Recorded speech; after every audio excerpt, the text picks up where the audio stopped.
அதுதான் சொல்றேன். அவங்களுக்கு இன்னும் வந்து இந்த தோல்விய சகிச்சுக்க முடியல. தாவேகாவினுடைய வெற்றிய ஜீரணிக்க முடியல. அந்த அளவுக்கு வந்து அவங்க வயித்து வலியில துடிச்சு கிடக்குறாங்க. ஆனா இவங்க இப்ப சொல்லிட்டு இருக்கிறது பூரா, இது என்ன பேச்சு பேசுறீங்க? 3 மாசத்துல கலைஞ்சு போயிரும், கலைஞ்சு போயிரும்ன்னு. இதெல்லாம் உங்களுக்கு அழகா இருக்கான்னு கேட்கறாங்க. அப்போ எந்த அளவுக்கு வந்து இந்த கூட்டணி கட்சிகள் வந்து அவருடைய முன்னாள் அந்த கூட்டணிக்கு தலைவரா இருந்தவர்களுடைய பேச்சோ, இல்ல வந்து துணை முதலமைச்சரா இருந்தவருடைய பேச்சோ சகிக்க முடியாத அளவுக்கு கூட்டணி கட்சிக்காரங்களே பார்த்தாங்க. அப்பதான் இன்னைக்கு வந்து இப்ப எல்லாருமே பண்ணிட்டாங்க. இன்னைக்கு திமுக கூட எங்களுக்கு ஒட்டும் வரவுல உறவும் இல்லன்ட்டாங்க. எடப்பாடியார் அவர்கள் என்ன பேசுறாரு? சக்கரத்துக்கு நாற்காலிக்கு 4 அதுல 2 வந்து இரவல் வாங்குனது. அப்ப இவங்க 2 பேருமே என்னன்னா ஒரே நேர்கோட்டுல பயணிக்கிறாங்க பாருங்க. இந்த ஆட்சி தாங்காது, தாங்காது, தாங்காது. இந்த ஆட்சிய கலைக்கணும், கலைக்கணும்ங்கிறதுல அவங்க வந்து ஒரு மும்முரமா இருக்காங்க. இந்த தோல்விகள்ல இருந்து வெளிய வர்றதுக்கு மனப்பக்குவம் இல்ல 1. 2வது நான் இருந்தா உன்னை காப்பாத்துனேன். நீ இருந்தா என்னைய காப்பாத்துன. இன்னைக்கு நம்ம 2 பேரும் இல்லாம 3வதா ஒரு ஆள் வந்திருக்காரு. தினந்தோறும் பார்த்தீங்கன்னாக்க டிவியில வந்து பல அசோசியேஷன் அந்த கான்ட்ராக்ட் அசோசியேஷன்லாம் வந்து அரசாங்கத்தினுடைய அட்டூழியங்களையும், ஊழல்களையும் இந்த லஞ்ச லாவணிகளை பூரா போட்டு உடைச்சுக்கிட்டு இருக்காங்க. தாவேக்காக்கு கெட்ட பேர் ஏற்படுத்துறதுக்கு உண்டான செயல் திட்டங்களை இந்த 2 கட்சிக்காரங்களும் சேர்த்து செய்வாங்களா? கட்டாயமா செய்வாங்க. அந்த அளவுக்குலாம் இவங்க வந்து புனிதாத்மாக்கள்லாம் கிடையாது. ஐயையோ! திமுகவா அப்படிலாம் செய்யாதுங்க. அண்ணா திமுக அப்படிலாம் செய்யாதுங்கிற அளவுக்குலாம் இல்ல. ஏன்னா நீங்க எடுத்த நடவடிக்கை இன்னைக்கு உங்க மேல இருக்கக்கூடிய நம்பிக்கையை கம்ப்ளீட்டா மக்கள் கிட்ட சிதைச்சிருக்கு. இல்ல இந்த அரசு சொன்ன விஷயம் அதானே சார். நாங்க ஆட்சிக்கு வந்தா ஊழலை ஒழிப்போம் அப்படின்னாங்க. நீங்க ஊழல் ஒழிக்கக்கூடிய துறையில இந்த மாதிரி ஒரு கேள்விக்குரிய ஆளை ஒருத்தரை நியமிச்சீங்கன்னா அது மீண்டும் கேள்விக்குரிய ஆகும்ல அப்படிங்கறதானே. அதைத்தான் அவங்க வைக்கிறாங்க. ஆனா இவங்க வந்து முள்ளால எடுக்கிறாங்களா இல்ல வைரத்தை வைராலத்தால அறுக்க பாக்குறாங்களான்னு தெரியல. இப்ப திமுக பேசிட்டு இருக்கிறது, அண்ணா திமுக பேசிட்டு இருக்கிறதெல்லாம் பார்த்தா இது வரைக்கும் சொர்க்க பூமியா அமைதி பின்வாவா இருந்த தமிழகம் வந்து இந்த ஒரு 20 நாள்ல மட்டும்தான் தாவேக ஆட்சி அமைச்சதுக்கு அப்புறம் தான் ஃபுல்லா கெட்டு போச்சுங்கிற மாதிரி இவங்க ஒரு பிம்பத்தை ஏற்படுத்திக்கிட்டு இருக்காங்க. இது ஏற்கனவே புறையோடி போயிருக்குது இந்த சமூகத்தில். இந்த கஞ்சா புழக்கம், டாஸ்மாக் பிரச்சனை, சட்டம் ஒழுங்கு பிரச்சனை, கூட்டு பாலியல். நாமளே பல தடவை பேசியிருக்கோம். 2 வயசு குழந்தைங்க 80 வயசு பாட்டுக்கும் வித்தியாசம் தெரியாம கூட்டு பாலியல் வன்புறவு பண்றாங்கன்னு சொல்லிட்டு போன ஆட்சியிலேருந்து இதெல்லாம் விமர்சனமா வச்சிருந்தோம். அப்பெல்லாம் இந்த கட்சிகள் ஆளுங்கட்சியா இருந்தவங்கலாம் யாருமே அதை கண்டுக்கல. அட்லீஸ்ட் இப்பனாச்சும் கண்ணை முழிக்கிறாங்களேங்கிறது வந்து எனக்கு உள்ளபடியே மகிழ்ச்சி.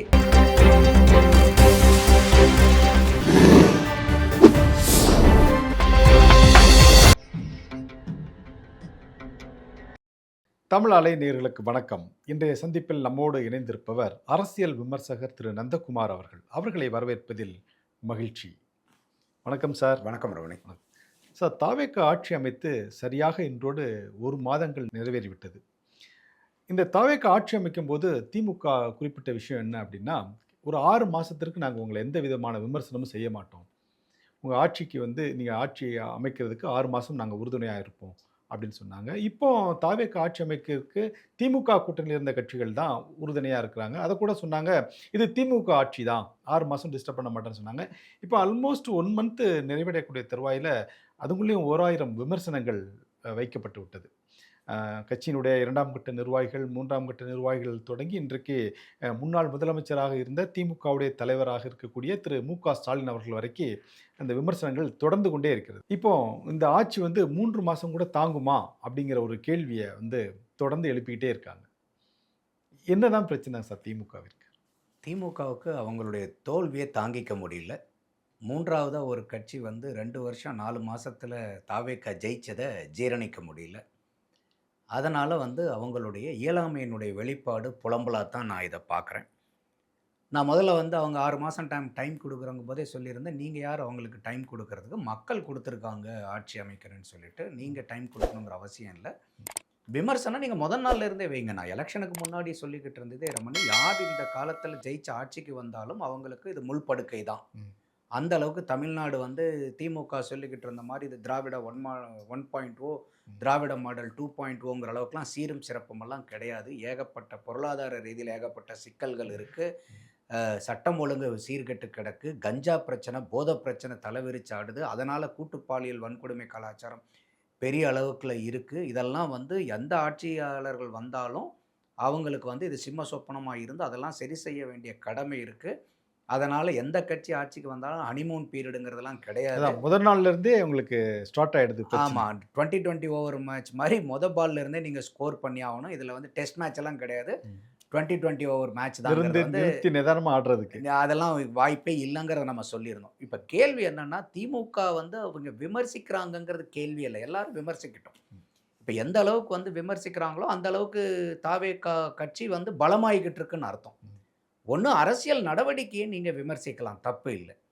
ஆனா, நீங்க சொல்றது பூரா 6 மாசம் தாங்கும்ன்னு நெனச்சேன். இப்ப 5 மாசம் கூட தாங்காது போல இருக்கு. 4 மாசம் கூட தாங்காது போல இருக்கு. 3 மாசம் கூட இந்த ஆட்சி தாங்காது போல இருக்குன்னு. இதுக்கு வேற வந்து இப்ப ஐயா தங்கம் தென்னரசு வேற ஒரு விளக்க உரை வேற குடுக்குறாரு. இல்ல நாங்க விமர்சனம் தான் பண்ணணும். ஆட்சி கலைன்னு. 3 மாசம் கூட இந்த ஆட்சி தாங்காது போல இருக்குது அப்படிங்கிறத தான் பேசுறாரு அவரு. அப்ப அவங்களுக்குள்ளார என்னன்னா, முதல்ல நாங்க எங்க கூட்டணி கட்சி ஆதரவுன்னாங்க. இன்னைக்கு ஐயா சண்முகம் அவர்களுடைய பேட்டி நீங்க பார்த்திருப்பீங்கன்னு நெனைக்கிறேன். புதுக்கோட்டையில குடுத்தது. மதச்சார்பற்ற கூட்டணி முடிஞ்சு போச்சு அப்படின்னு. எஸ்பிஏவே கிடையாது. திமுக தலைமையில கூட்டணிங்கிறதே கிடையாதுன்னு போட்டு உடைக்கிறாரு. அதே மாரி தான் வீரபாண்டியாரும் பேசுறாங்க. அதான் என்னுடைய கேள்வியும் சார். இப்போ ஏன்னா இவங்க கூட்டணி கட்சிகள் வந்து தாவேகாவுக்கு ஆதரவு கொடுக்கக்கூடிய கட்சிகள் தெளிவா சொல்லிட்டாங்க. ஐயா நாங்க வந்து இப்ப தாவேகாவுக்கு தான் ஆதரவு குடுக்குறோம். நாங்க அவங்களோட தான் இருக்கிறோம் அப்படின்னு சொல்லியாச்சு. மறுபடியும் அதே வார்த்தைகள வந்து இல்ல இப்ப இது வந்து திமுக ஆட்சி தான் நடக்குது. அப்படிங்கிறது எந்த அதுதான் விதமான ஒரு சொல்றேன். செயல் அவங்களுக்கு காட்டுகிறது? இன்னும் வந்து இந்த தோல்விய சகிச்சுக்க முடியல. தாவேகாவினுடைய வெற்றிய ஜீரணிக்க முடியல. அந்த அளவுக்கு வந்து அவங்க வயித்து வலியில துடிச்சு கிடக்குறாங்க. அதே மாரி வந்து பார்த்தீங்கன்னாக்கா, கம்யூனிஸ்ட்டுகளோட முதல்ல என்ன சொன்னாங்கன்னா, நாங்க வந்து கூட்டணியில இருக்கிறோம். ஆனா தாவேகாக்கு வெளிய இருந்து ஆதரவு குடுக்குறோம்னு அவங்க சொல்லிக்கிட்டு இருந்தது.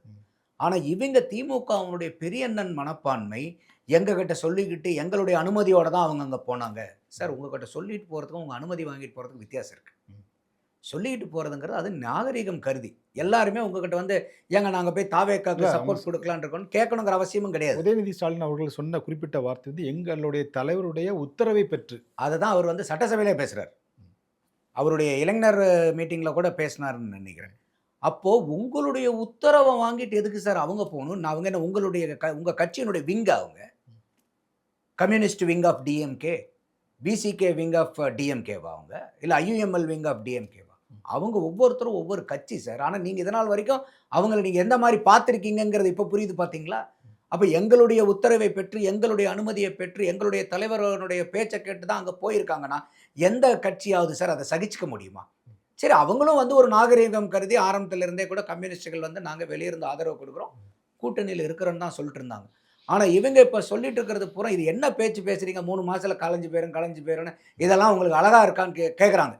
அப்போ எந்த அளவுக்கு வந்து இந்த கூட்டணி கட்சிகள் வந்து அ அவருடைய முன்னாள் அந்த கூட்டணிக்கு தலைவரா இருந்தவருடைய பேச்சோ, இல்ல வந்து துணை முதலமைச்சரா இருந்தவருடைய பேச்சோ சகிக்க முடியாத அளவுக்கு கூட்டணி கட்சிக்காரங்களே பார்த்தாங்க. அப்பதான் இன்னைக்கு வந்து இப்ப எல்லாருமே பண்ணிட்டாங்க. இன்னைக்கு திமுக கூட எங்களுக்கு ஒட்டும் இல்ல, உறவும் இல்லன்ட்டாங்க. அடுத்தது இன்னைக்கு நீங்க திமுக தனி சின்னத்துல ஜெயிச்ச கட்சிய விட்டுடுங்க. திமுக சின்னத்துல ஜெயிச்ச கூட்டணி கட்சிகளே இருக்குல்ல மதிமுக. ஆமா. அவர் என்ன சொல்றாரு துரை வைகோ, துரதிர்ஷ்டவசமா நாங்க அந்த சின்னத்துல நின்னு ஜெயிச்சிட்டோங்கிறார். திருப்பி கேட்கறாங்க. என்னங்க அப்படிதாங்க சொல்லுவேன். துரதிர்ஷ்டவசமா தான் நாங்க அந்த சின்னத்துல நின்னு ஜெயிச்சிட்டோம் அப்படிங்கிறாங்க. அவர 2024லயே திமுக சின்னத்துல நிறுத்தி எவ்வளவு வற்புறுத்துனாங்கன்னு பார்க்க முடிஞ்சது. அவர் ஸ்டேஜ்லயே அழுதார். ஆமா. ஒரு உணர்ச்சி பிளம்பு வெடிச்சு, நான் தோத்தா கூட பரவாயில்ல, என் சின்னத்துல தோப்போங்கிற அளவுக்கு திருச்சியில பேசினார். அப்ப எந்த அளவுக்கு அந்த கூட்டணி கட்சிகளுக்கு அழுத்தங்களையும், நிர்பந்தங்களையும் திமுக குடுத்திருக்குங்கிறது நம்ம அப்பலாம் சொல்லிக்கிட்டு இருந்தோம். ஆனா இவங்கலாம் அப்ப வந்து இல்ல எல்லாமே சுமூகமா தான் இருக்கு. சுமூகமா தான் கொள்கை கூட்டணி அப்படிலாம் சொன்னாங்க. கொள்கை கூட்டணி கோட்பாடுல வந்து கட்டு பிணையப்பட்டிருக்கிறோங்கிறதெல்லாம் சொல்லிட்டு இருந்தாங்க. இன்னைக்கு யானைக்கு ஒரு காலம் வந்தா பூனைக்கு ஒரு காலம் வருங்கிற ஒரு பழமொழி இருக்கு இல்லையா? அந்த மாரி இவ்வளவு நாள் திமுக வந்து அவங்களுக்கு வேற வாய்ப்பு இல்லாதனால போட்டு நசுக்கிட்டு இருந்தாங்க. இப்ப அவங்களுக்கு வந்து இன்னைக்கு தாவேகாங்கிற ஒரு பெரிய பெருவாய்ப்பு அமைஞ்சிருக்கு. அதனால இன்னைக்கு அவங்க உங்களுக்கு அவங்களுடைய நிலைப்பாட்ட காமிக்கிறாங்க. நீங்க உங்க நிலைப்பாட்ட காட்டுன மாரி நீங்க அவங்களுடைய நிலைப்பாட்ட காமிக்கிறாங்க. அப்போ இன்னைக்கு நீங்க எதிர்க்கட்சியா இருக்கிறவங்க வந்து அரசியல விமர்சனம் பண்ணுங்க. அவங்களுடைய நிலைப்பாட்ட விமர்சனம் பண்ணுங்க. ஆட்சியே தாங்காது, ஆட்சி தாங்காதுங்கிற அளவுக்கு சொல்றதுக்கு உங்களுக்கு என்ன சார் கணக்கு இருக்கு? இப்ப பாருங்க, பக்கமா நீங்க சன் டிவி எல்லாம் பார்த்தீங்களா? கலைஞர் டிவி, சன் டிவிலாம். ஐயா எடப்பாடியாரனுடைய பேச்சுக்களும், அறிக்கைகளும்லாம் அதுல வருது பார்த்தீங்களா? ஜெயா டிவில கூட வருது. என்னைக்காவது இதெல்லாம் நீங்க பார்த்ததுண்டா சரித்திரத்துல? காட்சி, ஆட்சி எல்லாம் மாறுனனால. அப்போ எந்த அளவுக்கு இவங்க 2 பேரும் வந்து ஒருவேளை பார்த்தீங்கன்னா, அவங்க நியூட்ரலா செயல்படுறாங்க அப்படிங்கிற மாரி எடுத்துக்கலாம். யுனைட்டடா செயல்படுறாங்கன்னு நான் பார்க்குறேன். நியூட்ரல் இல்ல. திமுகவும், அதிமுகவும் யுனைட்டடா. ஏன்னா ஐயா எடப்பாடியார் அவர்கள் என்ன பேசுறாரு, சக்கரத்துக்கு நாற்காலிக்கு 4 அதுல 2 வந்து இரவல் வாங்குனது. அப்ப இவங்க 2 பேருமே என்னன்னா, ஒரே நேர்கோட்டுல பயணிக்கிறாங்க பாருங்க. இந்த ஆட்சி தாங்காது, தாங்காது, தாங்காது. இந்த ஆட்சிய கலைக்கணும், கலைக்கணுங்கிறதுல அவங்க வந்து ஒரு மும்முரமா இருக்காங்க. அப்ப இன்னைக்கு வந்து ஒரு 1,72,00,000 வாக்காளர்கள் வாக்களிச்சு இத கொண்டாந்து உட்கார வச்சிருக்காங்க. அதோட இல்லாம பல கூட்டணி கட்சிகளும் அதற்கு ஆதரவு குடுத்து, அதுல மந்திரி சபையிலயும் இடம் எடுத்து இன்னைக்கு தமிழ்நாட்டுக்கு ஒரு நிலையான ஆட்சி வேணும்னு குடுத்திருக்கும்போது, உங்களுடைய சிந்தனை எப்படி சார் இருக்குது? எதையாவது ஒண்ணு பண்ணி, எப்படியாவது ஒண்ணு இந்த ஆட்சிய கலைச்சு விட்டுட்டு, என்ன பண்ணுவீங்க ஆட்சிய கலைச்சு விட்டு? நீங்க இந்த ஆட்சிய கலைக்கிறதுக்கு என்ன சார் உங்ககிட்ட நம்பர் இருக்கு? நேத்து வரைக்கும் கம்யூனிஸ்ட்கள்னாச்சும் நாங்க இவங்களோட கூட்டணியில இருக்கிறோம்னு சொன்னாங்க. இன்னைக்கு அவங்க நாங்க கூட்டணியே கிடையாதுன்னு முழு பானைய போட்டு உடைச்சுட்டு போயிட்டாங்க அவங்க. என்ன உங்ககிட்ட இருக்குது இப்போ? இப்ப இன்னைக்கு நீங்க தேர்தல்னு வச்சீங்கன்னா, இன்னைக்கு மதிமுக, திமுக கூட இருக்கும்னு நினைக்கிறீங்களா ரமணி நீங்க? இல்ல ஆல்ரெடி ஏதோ பேச்சுவார்த்தைலாம் நடந்துட்டு இருக்குங்கிற மாரி தான் சொல்றாங்க சார். நாங்க திமுக சிம்பல்ல போட்டியிட்ட 2 வேட்பாளர் 2 எம்எல்ஏக்களையும் நாங்க ராஜினாமா செய்துட்டு கூட வர தயாரா இருக்குங்கிற மாரி பேச்சுவார்த்தைலாம் நடத்திட்டு இருக்காங்க அப்படின்னு தான் நாங்க கேள்விப்படுற விஷயமா இருக்கு. நமக்கு அதிகாரப்பூர்வமா மதிமுகட்ட இருந்து அந்த தகவல் வரல. அதனால நான் பேச முடியாது. ம். பட் நீங்க இன்னைக்கு தேர்தல்னு நாளைக்கு இது ஆட்சி கலைஞ்சிட்டு தேர்தல்னு போச்சுன்னா, எத்தன சீட்டு ஜெயிப்பாங்க தாவேகா? இவர் சொல்லிட்டு இருந்தார்ல 200 வெல்வோம், வரலாறு படைப்போம். அத பூரா தாவேகா ஜெயிச்சுட்டு போயிடும். ஏன்னா உடனே கவர்னர் இவங்க சொன்ன உடனே ஆமாமாங்க கலைச்சிட்டு இந்த புரோட்டா சூரி சொல்ற மாரி எல்லாம் அந்த கோட பூரா அழிப்போம். முதல்ல இருந்து கோடு போடுன்னு சொல்லிருவாரு அவரு. மக்கள்லாம் அப்போ வந்து இந்த தமிழ்நாட்டில இருக்கக்கூடிய 8 கோடி மக்களை எப்படி பார்க்குறாங்க இந்த கட்சிகள்னு புரியுதா? அப்ப என்ன ஒண்ணுனா, ஒண்ணு இவங்களுக்கு இந்த தோல்விகள்ல இருந்து வெளிய வர்றதுக்கு மனப்பக்குவம் இல்ல, 1. 2வது நான் இருந்தா உன்னை காப்பாத்துனேன். நீ இருந்தா என்னைய காப்பாத்துன. இன்னைக்கு நம்ம 2 பேரும் இல்லாம 3வதா ஒரு ஆள் வந்திருக்காரு. தினந்தோறும் பார்த்தீங்கன்னாக்க டிவியில வந்து பல அசோசியேஷன் அந்த கான்ட்ராக்ட் அசோசியேஷன்லாம் வந்து எங்ககிட்ட இவ்வளோ காசு வாங்குனாங்க, அவ்வளோ வாங்குனாங்க. எங்களுக்கு செய்யாத கான்ட்ராக்ட்டுக்கு காச குடுத்துட்டு, இதில எங்களுக்கு கமிஷன குடுத்துட்டு நீங்க செஞ்சதுக்கு காசு வாங்கிட்டு போங்கன்னு டெய்லி ஏதாவது ஒரு அசோசியேஷன் வெளிய வந்து வந்து இது நாள் வரைக்கும் இருந்த அரசாங்கத்தினுடைய அட்டூழியங்களையும், ஊழல்களையும் இந்த லஞ்ச லாவணிகள பூரா போட்டு உடைச்சுக்கிட்டு இருக்காங்க மீடியாவுல. அப்ப ஏகப்பட்ட பேர்த்து மேல வந்து இன்னைக்கு வழக்குகள் பாயக்கூடிய சூழ்நிலையில இருக்குது. அப்ப எவ்வளவு பெரிய இக்கட்டான சூழ்நிலையில இருக்காங்க பாருங்க. இவங்க வந்து இன்னைக்கு தாவேக்கா வந்து ஒரு ஆட்சி புரிய முடியாதனால, ஐய்யய்யோ! ஒரு அனுபவம் இல்லாத ஒருத்தர் ஆண்டுகிட்டு இருக்காரே! தமிழக மக்கள் எல்லாம் இந்த 30 நாள்ல சொல்லனா துன்பத்துக்கு ஆளாகிட்டு சிரமப்பட்டுக்கிட்டு இருக்காங்களேன்னு, அந்த நல்லெண்ணத்திலயா பேசிக்கிட்டு இருக்காங்க? இன்னும் இந்த கட்சி இந்த ஆட்சி தாவேக்கா ஜெயிச்சுன்னா, நம்ம எந்த அளவுக்கு வந்து நம்மளுடைய வண்டவாளம் பூரா தண்டவாளம் ஏறுங்கிறத பயந்துகிட்டு 2 பேரும் கத்தி கதறி கூப்பாடு போட்டுக்கிட்டு இருக்காங்க.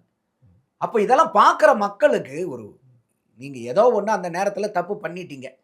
4ஆம் தேதிக்கு அப்புறம் எப்படியாவது ஒண்ணு திமுகவும், அதிமுகவும் கைகோர்த்து ஆட்சி அமைக்க முடியுமான்னு ஒரு யாருமே யோசிக்க முடியாத செயல் திட்டங்கள நீங்க யோசிச்சு அதுல தோல்வியும் அடைஞ்சுட்டீங்க. இனிமேல்னாச்சும் உங்களை நீங்க சரி பண்ணிக்க வேண்டாமா? ஆனா அவங்க இப்போ ஒரு சொல்லக்கூடிய ஒரு அதாவது தமிழ்நாட்டில இருக்கக்கூடிய ஒரு பூதாகரமான பிரச்சனைன்னு கூட சொல்றாங்க. அதாவது மின்வெட்டு வந்து அறிவிக்கப்படாத மின்வெட்டு அந்தந்த பகுதியில நடக்குது. அதனால வந்து நெறைய மக்கள் வெகுண்டெழுந்து போராட்ட களத்திற்கு வந்து விட்டார்கள். ஸோ இந்த இந்த ஆட்சியில வந்து இது தொடரும். அப்படிங்கிற மாரிலாம் ஒரு விமர்சனம் வைக்கிறாங்களே. அவங்க ஆனா சாபம் விடுறாங்க பாருங்க. தொடரும். தாவேக்கால இருந்து சொல்லக்கூடிய விஷயங்கள் வந்து இது வேண்டுமென்றே செய்யப்படக்கூடிய ஒரு நிகழ்வு. அ அதிகாரிகள் வந்து பின்னால இருந்து யாரோ இயக்குறாங்க. அது எங்களுக்கு திமுகனோட சந்தேகமா இருக்கு. அப்படின்னுலாம் சொல்லப்படுதே. இல்ல இது 2யுமே நம்ம மறுக்கிறதுக்கு வாய்ப்பு இல்ல ரமணி. இருக்கலாம். ஏன்னா அவங்க வீடியோஸ் எல்லாம் வரத பார்த்தா ஒரு 2 ஆளுங்க வந்து ஃபீஸ் கட்டையெல்லாம் புடுங்கிட்டு போறானுங்க. அந்த 2 பேர்த்த அரெஸ்ட் பண்ணியிருக்கேன்றாங்க. அதே மாரி வந்து மக்கள் போய் ஒவ்வொரு ஈபி ஆஃபீஸ்லயும் பேசும்போது, எடுத்த உடனே நீ போய் சிஎம்ம கேளுன்றாரு ஒருத்தரு. அந்த மாரி இருக்கக்கூடிய இன்னொரு அதிகாரி என்ன சொல்றாரு, இல்ல அந்த ஏரியாலலாம் கரண்ட் இருக்குன்றாங்க. அங்க போற மக்கள் இப்ப தான் நான் அந்த அதிகாரிகள்ட்ட பேசிட்டு வரேன். அங்கலாம் கரண்ட் இருக்குது, இல்லாமல்லாம் இல்ல. நீங்க ஏன் பொய் பேசுறீங்க? அப்படின்னு சொல்லிட்டு, அப்ப இதுல வந்து ஒரு ஒரு ஒரு தாவேக்காக்கு கெட்ட பேர் ஏற்படுத்துறதுக்கு உண்டான செயல் திட்டங்கள இந்த 2 கட்சிக்காரங்களும் சேர்த்து செய்வாங்களா? கட்டாயமா செய்வாங்க. அந்த அளவுக்குலாம் இவங்க வந்து புனிதாத்மாக்கள்லாம் கிடையாது. ஐய்யய்யோ! திமுகவா அப்படிலாம் செய்யாதுங்க. அதிமுக அப்படிலாம் செய்யாதுங்கிற அளவுக்குலாம் இல்ல. ஏன்னா நீங்க எடுத்த நடவடிக்கை இன்னைக்கு உங்க மேல இருக்கக்கூடிய நம்பிக்கைய கம்ப்ளீட்டா மக்கள்கிட்ட சிதைச்சிருக்கு. எதையும் பண்ணக்கூடியவங்க எந்த அளவுக்கு வேணா இந்த 2 கட்சியும் போய் தாவேக்காவுக்கு வந்து ஒரு களங்கத்தை ஏற்படுத்துறதுக்கு தயங்க மாட்டாங்கங்கிறது மக்கள்கிட்ட இந்த 2 கட்சியும் அம்பலப்பட்டு போயிருக்காங்க. ஆனா, அதே சமயம் தாவேக்கா வந்து எல்லா பழியையும் வந்து இவங்க மேல மட்டும் போட்டுக்கிட்டு, அவங்களுடைய நிர்வாகத்தையும் அவங்க வந்து கரெக்ட்டா பண்ணணும்.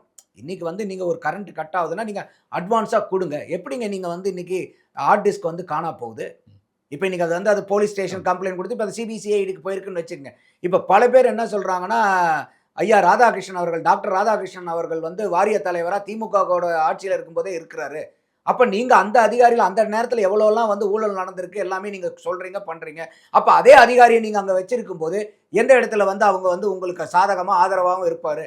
அப்ப இதெல்லாம் வந்து நீங்க சரியான அளவுக்கு, சரியான இடத்துல, சரியான அதிகாரிகள போடலங்கிற குற்றச்சாட்டும் சமூக ஆர்வலர்கள் கிட்ட இருந்து அந்த குறைபாடுகளும் போகுது. ஆமா சார். அதான் இந்த ஆட்சி மீது சமூக ஆர்வலர்கள், அரசியல் விமர்சகர்கள், பத்திரிகையாளர்கள் வைக்கக்கூடிய ஒரு பெரிய ரீசன் என்னன்னா, அதிகாரிகளை குறிப்பிட்ட இடத்துல வந்து நேர்மையான அதிகாரிகளை பிளேஸ் பண்றதுல இந்த ஆட்சி வந்து தவறிவிட்டது. அதனால் இது போன்ற நிகழ்வுகள் நடப்பதற்கு நெறைய சாத்தியக்கூறுகள் இருக்கு. ஸோ முதல்ல வந்து நீங்க அதிகாரிகளை நியமிப்பதில கவனம் செலுத்துங்க.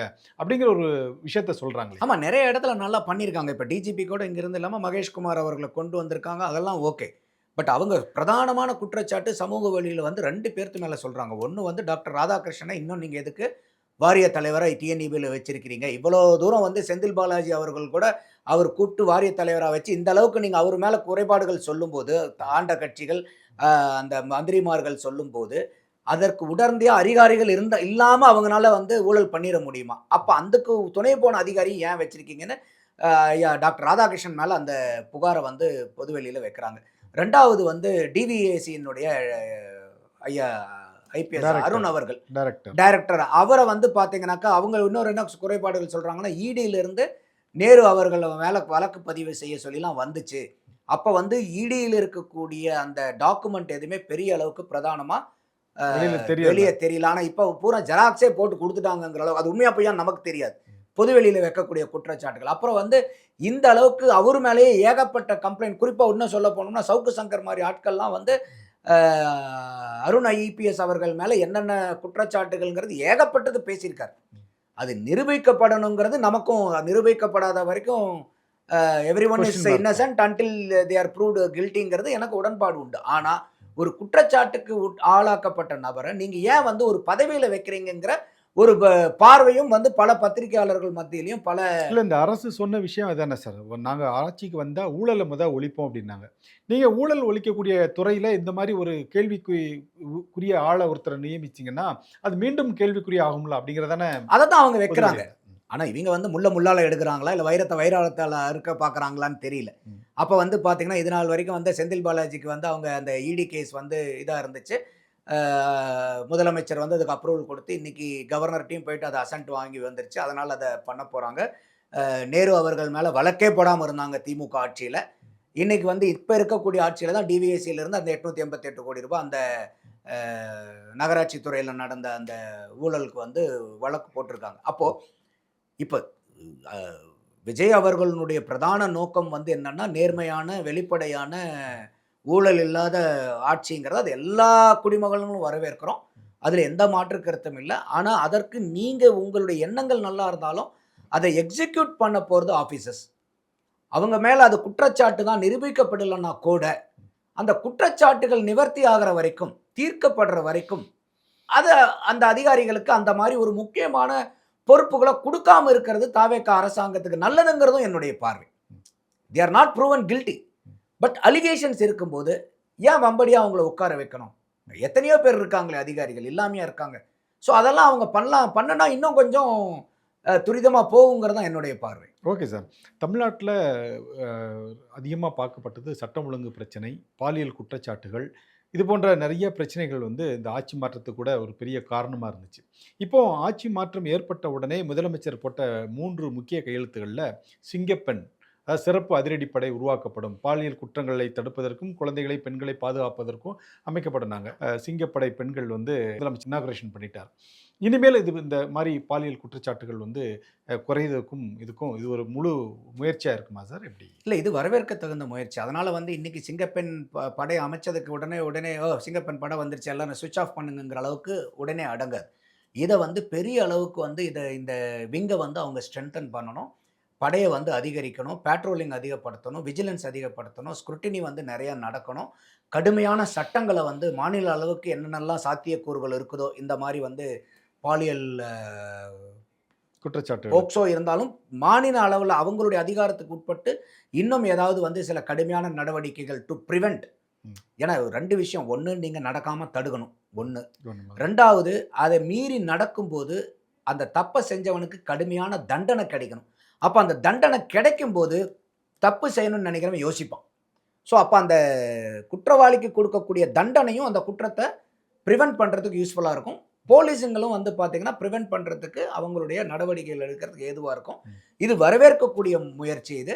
இது வந்து என்ன சொல்றது, journey of 1000 mile start with a single ஸ்டெப்ன்னு சொல்ற மாரி இது வந்து முதல் படி தான். உள்ளபடியே முதல் படி இது. பெரிய அளவுக்கு போகணும். சட்டம் ஒழுங்கு வந்து இது வந்து இப்ப திமுக பேசிட்டு இருக்கிறது, அதிமுக பேசிட்டு இருக்கிறதெல்லாம் பார்த்தா, இதுவரைக்கும் சொர்க்க பூமியா, அமைதி பூங்காவா இருந்த தமிழ்நாடு. தமிழகம் வந்து இந்த ஒரு 20 நாள்ல மட்டும் தான் தாவேகா ஆட்சி அமைச்சதுக்கு அப்புறம் தான் ஃபுல்லா கெட்டு போச்சுங்கிற மாரி இவங்க ஒரு பிம்பத்தை ஏற்படுத்திக்கிட்டு இருக்காங்க. இது ஏற்கனவே புரையோடி போயிருக்குது இந்த சமூகத்துல. இந்த கஞ்சா புழக்கம், டாஸ்மாக் பிரச்சனை, சட்டம் ஒழுங்கு பிரச்சனை, கூட்டு பாலியல் நாமளே பல தடவை பேசியிருக்கோம். 2 வயசு குழந்தைங்க 80 வயசு பாட்டிக்கும் வித்தியாசம் தெரியாம கூட்டு பாலியல் வன்புறவு பண்றாங்கன்னு சொல்லிட்டு போன ஆட்சியிலேருந்தே இதெல்லாம் விமர்சனமா வச்சிருந்தோம். அப்பெல்லாம் இந்த கட்சிகள் ஆளுங்கட்சியா இருந்தவங்கலாம் யாருமே அதை கண்டுக்கல. அட்லீஸ்ட் இப்பனாச்சும் கண்ண முழிக்கிறாங்களேங்கிறது வந்து எனக்கு உள்ளபடியே மகிழ்ச்சி. ஆனா விஜய் அவர்கள் வந்து இன்னைக்கு என்னுடைய உங்க மூலியமா நான் தெரிவிச்சுக்கிறது என்னன்னா, விஜய் அவர்கள் வாக்களிச்சவங்க யாருமே இலவசங்களுக்காக பெருசா வாக்களிக்கல. ஏன்னா காசுக்காகவும் வாக்களிக்கல. காசுக்காகவும் வாக்களிக்கல. சாதி வேட்பாளருக்காகவும் பார்த்தும் வாக்களிக்கல. வாக்களிக்கல. வேட்பாளர் பார்த்தும் வாக்களிக்கல. மதம் பார்த்து வாக்களிக்கல. காச வாங்கிக்கிட்டும் வாக்களிக்கல. உங்களை வாக்களிச்சது பூராமே ஊழல் இல்லாத ஆட்சி, கஞ்சா புழக்கம் இல்லாத, போதை இல்லாத தமிழகம், சட்டம் ஒழுங்கு சீர்கெடாத ஒரு தமிழகம், அமைதியான பெண்களுக்கும், குழந்தைகளுக்கும் அமைதியான ஒரு வாழ்க்கை. இதுதான் பிரதானமா உங்ககிட்ட எதிர்பார்க்கிறார் மக்கள். நீங்க வந்து கொடுக்கக்கூடிய இலவசங்கள் 2500 3000 4000 500 300 இது இல்ல. அப்போ என்னுடைய கோரிக்கை வந்து தாவேகாக்கு என்னன்னா, நீங்க இந்த 4 விஷயங்கள்ல பிரதானமா நீங்க ஃபோக்கஸ் பண்ணி, உங்களுடைய ஆட்சியினுடைய நேர்மைத்தன்மைய, ஹானஸ்டிய, ஓப்பன்னஸ, டிரான்ஸ்பரன்சிய நீங்க மக்கள்கிட்ட நீங்க வந்து கொண்டு வரணுங்கிறது என்னுடைய பார்வை. ஸோ அதுக்கு வந்து பார்த்தீங்கன்னாக்கா, எடுத்துக்கிட்டு இருக்கக்கூடிய நடவடிக்கைகள் நல்ல நடவடிக்கைகள். நம்ம போன தடவ கூட பேசியிருந்தோம். எந்த அளவுக்கு நடவடிக்கைகள்லாம் எடுத்திருக்காங்கன்னு. 100 கிலோமீட்டர் வேகத்தில தான் ஓடுறீங்க. ஒரு பொறந்த குழந்தை 100 கிலோமீட்டர் வேகத்தில ஓடுது, பாராட்டுறோம். ஆனா இந்த ஓட்டம் ஏற்கனவே இந்த 5, 10 ஆண்டுகள்ல புரையோடி போனதற்கு பத்தாது இந்த ஓட்டம். இன்னும் நீங்க அதிகமா ஓட வேண்டியது இருக்குது. இன்னும் ஓடுவீங்கங்கிற நம்பிக்கை இருக்கு. அதுக்கு தான் இந்த முகாந்தரமா இந்த நடவடிக்கைங்கிறத நான் பார்க்குறேன். அப்போ நீங்க இந்த இலவசங்கள் அதையெல்லாம் எப்படி வந்து சமாளிக்குங்கிறத அத ஒரு பக்கம் ஒதுக்கி வச்சிருங்க. அதுக்காக மக்கள் உங்களுக்கு வாக்களிக்கல. இந்த காரணம் தான்.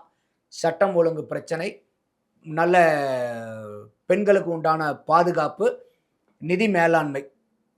அதுக்கப்புறம் வந்து பார்த்தீங்கன்னாக்கா, உங்களுக்கு வேலைவாய்ப்பு இளைஞர்களுக்கு முக்கியமா எந்த அளவுக்கு வந்து வேலைவாய்ப்பு. இதுலலாம் நீங்க கான்சன்ட்ரேட் பண்ணுனீங்கனாவே, உங்களுக்கு ஆட்சி மேல மக்களுக்கு பிரதானமான நம்பிக்கை வருங்கிறது தான் என்னுடைய பார்வை. Okay sir. உங்களுடைய இந்த காணொளி மூலமா முதலமைச்சர் திரு விஜய் அவர்களுக்கு ஒரு கோரிக்கை வச்சிருக்கீங்க.